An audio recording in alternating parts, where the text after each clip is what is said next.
요양보호사 1등 선배가 운영하는 공부 채널 귀요보입니다. 이번 영상은 귀로 듣는 요양보호사 귀요보 요점 정리 차차차. 기본기를 다지고 여유 있는 점수로 합격할 수 있도록 요양보호사 파트별로 요점 정리 올려드릴게요. 정확하고 빠르게 문제 푸는 연습 꾸준히 하시고요. 귀요보 수시로 들으면서 짜투리 시간 활용하세요. 편하게 듣다 보면 어느새 고득점으로 합격하실 거예요. 여러분 모두 합격 가자. 좋아요 눌러주세요. 노화에 따른 변화와 질환, 피부계 질환 알아볼게요. 피부계 질환에는 욕창, 피부 건조증, 대상포진, 옴, 어린이가 있습니다. 피부계는요, 피하 지방이 감소해서 기온에 민감해집니다. 지방이 없으니까 겨울에 엄청 춥고요. 여름엔 엄청 더워요. 피부가 얇아지고 표피가 얇아지니까 탄력성도 없고 쉽게 다쳐요. 입가와 뺨의 털은 증가하고 피하 지방이 감소한다.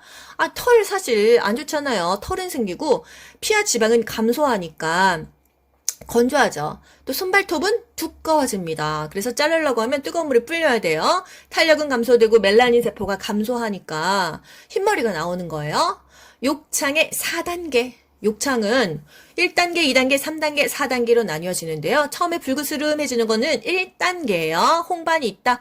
물집이 나타난다. 수포가 나타난다 하면 2단계입니다. 괴사가 시작됐다 하면은 3단계고요.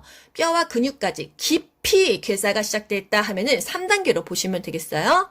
욕창을 예방하려면 도넛 빼게 할까요? 안 할까요? 안 해요. 왜? 오히려 혈액순환이 더 저하되니까요. 도넛 빼기는 치질 환자에게만 합니다. 욕창은 초기 대처가 중요한데요. 불그스름하게 홍반이 나타날 때 어떻게 해요? 미지근하게 찜질을 해줍니다. 미지근한 물수건으로 찜질한다. 미지근한 바람으로 건조시킨다. 30분 정도 햇볕을 쬐다. 맞아요. 근데 뭐 2시간 쬐다 안 돼요. 30분이 적당하다.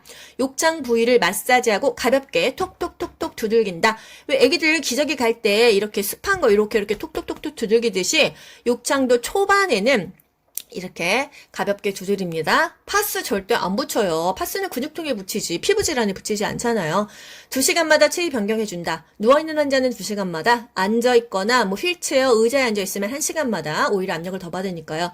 침대 시트에 주름을 팽팽하게 펴줘야 돼요. 그게 바로 압력이 이렇게 골고루 분포돼야 욕창이 안 생기기 때문이죠. 도넛 베개 안 합니다. 또 욕창 발생 위험이 많은 환자는요, 삐쩍 마른 환자예요. 영양 부족인 환자, 장기간 맨날 누워있는 환자, 체위 변경이 잘 안 되는 환자, 요실금 변실금이 있어. 그러면 습하죠. 피부가 손상되겠죠. 미생물이 번식되니까 욕창이 잘 생긴다. 이렇게 위치 변경할 때 팔을 잡아 끌거나 잡아 끌면 절대로 안 됩니다. 그러면 피부가 벗겨지거나 뻘겋게 홍반이 올라오면 그때부터 욕창이 시작되니까요. 절대로 잡아 끈다 그러면 다 틀리는 거예요. 그래서 살집이 있는 사람이 좀 유리한 거는 욕창 부분입니다. 너무 그냥 그 뼈 위에 가죽만 있으면 욕창이 더 잘 생긴다는 거예요. 일단 받쳐주는 살과 근육이 없으니까요.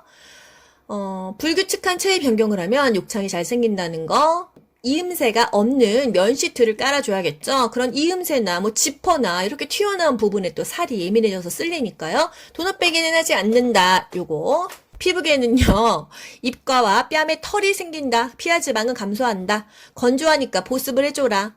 욕창의 4단계, 물집은 2단계. 깊이 괴사되는 거, 뼈와 근육까지는 4단계라는 거. 또 욕창이 나타났어. 초기에 미지근한 물로 찜질하고 미지근한 바람으로 건조시키고 30분 정도 햇볕 쬐주고, 영양 부족이니까 단백질 많이 먹이면 좋겠죠. 또 장기간 누워있는 환자는 많이 생긴다. 잡아 끌지 말아라. 도넛 빼게 하지 말아라. 요 정도요. 피부 건조증. 피부 외층이 건조해지며 거칠어지는 현상이다. 보습제를 충분히 발라라. 물기 마르기 전에 보습제 바르는 게 좋습니다. 대상포진 중요하죠. 대상포진이 뭐예요? 면역력이 떨어졌을 때 생기는데요. 수두 바이러스에 의해서 피부와 신경에 염증이 생기는 겁니다. 일단 면역력이 떨어지면 대상포진이 위험성이 높다는 거. 대상포진은 어떤 증상이 있어요? 타는 듯한 느낌. 요게 바로 자결감인데요. 요게 국가고시에 나왔어요. 타는 듯한 느낌, 자결감을 포함한 발진, 수포, 통증. 이게 바로 대상포진이라는 거. 대상포진, 수도 바이러스에 의해서 걸린다. 그리고 면역력이 떨어지면 생긴다. 자결감이 있다. 요게 이제 중요한 겁니다. 대상포진도 예방주사 맞으면 되겠죠. 옴은요, 가장 중요한 게 동시에 치료한다. 요거예요. 옴은 접촉한 사람은 그냥 증상이 없어도 증상 유무와 관계없이 동시에 치료한다. 제일 중요하고요. 뜨거운 물로 10분에서 20분 세탁하고 말린 다음에도 3일 동안 안 사용합니다. 왜? 오븐요. 이 몸에서 떨어져도 3일 동안 악착같이 살아남아요. 그렇기 때문에 빨래하고 나서도 3일 지나서 그 세탁물을 써야 된다는 거. 세탁하기가 어려운 거 있을 수 있잖아요. 뭐 매트릭스 같은 거 이런 거는 3일 동안 햇볕에 널거나 고열의 다리미로 다리면서 이렇게 지져줍니다. 밤에 간지러워요. 뭐든지 밤에 간지럽습니다. 머리니 머리에 이 생기는 거죠. 살충 성분이 포함된 샴푸 제조를 치료합니다. 살충 성분 몸에 안 좋은 거 아니야? 벌레 충이에요, 머리니는. 그렇기 때문에 살충 성분이 있는 걸로 머리를 감아줘야 된다. 뜨거운 물로 5분 이상 지져줘라. 뜨거운 물은 여기서 55도입니다. 55도 이상에서 5분 동안 노출한다. 555, 머리니는 555라는 거. 피부계 중요한 거요. 피부는 건조하니까 보습제 발라라. 대상포진은 면역력 떨어지면 생긴다. 자결감 타는 듯하게 찌릿찌릿 아프다. 대상포진. 옴은 동시에 치료한다. 3일 동안 살아있으니까 3일 후에 그 물건들을 쓴다는 거. 머리니 살충 성분이 포함된 샴푸 제제로 머리를 감아라. 뜨거운 물 55도 이상에서 5분 이상 노출시키면은 머리니가 죽는다. 555. 노화에 따른 변화와 질환, 신경계 질환 볼게요. 치매, 뇌졸중, 파킨슨 다 노인성 질환이죠? 신경계 질환이구나. 신경계는 정서 조절이 불안정하고 단기 기억은 감퇴하고 장기 기억은 유지된다. 이게 뇌신경이라는 얘기죠? 단기 기억은 감퇴. 오늘 일은 기억을 못하는데 10년 전, 20년 전 옛날 얘기는 또 기억을 한다는 거죠. 정말 치매가 그렇잖아요. 30년 전, 40년 전도 다 기억을 합니다. 그런데 어제 오늘 일은 오히려 기억을 못한다는 거. 일주일 전, 한 달 전은 기억을 못해요. 단기 기억은 감퇴한다. 요게 따끈따끈하게 최근 국시에 나왔고요. 치매는 초기, 중기, 말기에 따라서 이 또 특징이 있잖아요. 초기에는 대화 주제가 자주 바뀌어요. 물건이나 사람 이름 부르는 게 어렵고 이 단어가 생각이 안 납니다. 그 연예인 이름을 생각하려고 그래도 걔 그때 그 자살하는 걔 이름이 뭐였지? 걔 야구선수랑 결혼해서 걔 이러면은 최진실 그러면 이런 식으로 이게 이름이 기억이 안 나는 거예요. 이게 바로 초기라고 할 수가 있죠. 대상자가 응답할 충분한 시간을 줘야 된다. 단기 기억력이 좋아야 된다. 중기는요. 이제 그 대화 중에 말이 잘 끊깁니다. 이 기억이 잘 안 나니까요. 그래서 대상자에게 친숙한 물건을 잘 활용한다. 이 물건에 이제 이름표를 붙여줍니다. 이제 많이 진행이 됐기 때문에 TV, 전자레인지, 세탁기 이런 거 이름도 잘 안 떠올릴 수 있다는 거예요. 이름표를 부착한다 하면은 중기가 되겠고요. 말기는요. 그나마도 생각도 안 나고 말할 수 있는 게 없기 때문에 말을 안 해요. 무언증에 걸린다. 그래서 상대가 하는 말, 식사하셨어요? 그러면, 먹었어요. 이 말을 못해서, 식사하셨어요? 똑같이 따라한다는 거죠. 너무 슬프죠. 앵무새처럼 그대로 따라한다. 이게 바로 말기의 증상이라는 거예요. 뇌졸중, 증 아니고 중인데요. 뇌졸중 여러분 많이 알고 계시죠? 주변에 또 뇌졸중 때문에 중풍 때문에 마비 오신 분들도 많이 있으실 거예요. 그래서 지금 요양보호사 따시는 분들이 가족 요양하시는 분들은 집에 사실 부모님이나 시부모님 또는 배우자가 치매나 뇌졸중, 파킨슨 정말 많잖아요. 이제 치매랑 뇌졸중이 가장 많은 걸로 알고 있는데요. 일단 뇌졸중은요. 초반에 어떤 증상이 있냐면 갑자기 말이 잘 안 나옵니다. 네, 그리고 똑바로 걸어보라고 했을 때 비틀비틀 걸어요. 팔을 올려보라고 했을 때 이게 왼쪽 오른쪽에 밸런스가 안 맞아요. 그랬을 때는 빨리 119를 타고 뇌졸중 전조 증상이 있는 것 같다 얘기를 하면 이게 골든타임이 있거든요. 그래서 119 직원들이 막 여기저기 병원을 알아보면서 이게 뇌졸중 대상자 빨리 받을 수 있는 병원으로 안내를 해줍니다. 그래서 뇌졸중은 다른 질환과 다르게 기다리지 않고 웬만하면 빨리 봐줍니다. 이게 골든타임을 놓치게 되면은요, 후유증이 어마어마해요. 초반에 빨리 알고 가서 적절한 치료를 받거나 혈전 녹이는 약 같은 거 처방받고 이러면 많이 좋아지는데, 초반에 골든타임이 4시간 정도라고 합니다. 그래서 만약에 대상자가 갑자기 발음이 어눌하고, 말을 잘 못하고, 좌우 입모양이 좀 삐뚤고, 이게 똑바로 못 걷고 이렇게 한쪽으로 이렇게 쓰러지는 것 같이 걷고 이렇다고 하면은 좀 빨리 알아채야 돼요. 그래서 마비, 언어장애, 연하곤란, 의식장애, 어지럼증 이런 증상들이 있다.